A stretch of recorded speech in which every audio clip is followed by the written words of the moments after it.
জুমার দিনে 11 বার ইয়া জাল জালালি ওয়াল ইকরাম একটা নির্দিষ্ট সময়ে পড়লে আপনার দোয়া 100% ইনশাআল্লাহ আল্লাহ কবুল করে নিতে পারেন। কেননা জুমার দিনটা অন্য সব দিন থেকে আলাদা। প্রত্যেকটা জিনিসের রেফারেন্স আমি দিচ্ছি। আল্লাহর হাবিব সাল্লাল্লাহু আলাইহি ওয়াসাল্লাম প্রথমও জানেন যে জুমার দিনের ব্যাপারে কি বলেছেন। আল্লাহর হাবিব সাল্লাল্লাহু আলাইহি ওয়াসাল্লাম জানিয়েছেন জুমার দিনে এমন একটি সময় রয়েছে যেই সময়ে বান্দা যখন দোয়া করে, দোয়া করার সাথে সাথে আল্লাহ রাব্বুল আলামিন দোয়া কবুল করে নেয়। মুহাদ্দিসে ইকরাম এই সময়টাকে দুইভাবে ব্যাখ্যা করেছেন। কেউ কেউ বলেছেন ইমাম সাহেব মিম্বারে বসে যখন খুতবা দেওয়া শুরু করে, খুতবা শুরু করা থেকে শুরু করে যতক্ষণ নামাজের সালাম না ফিরায় এই সময় দোয়া করলে দোয়া কবুল হয়ে যায়।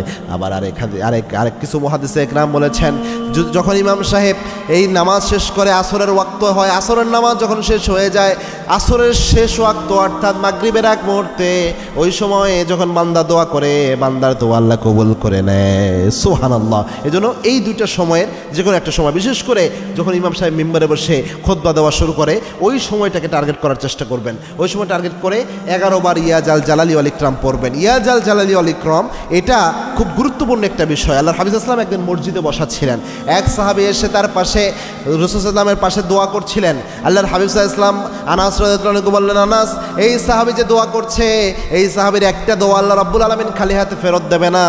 কারণ এই সাহাবী দোয়া করার সময় একটা ওসিলা দিয়ে দোয়া করেছে, একটা আমল করে দোয়া করেছে।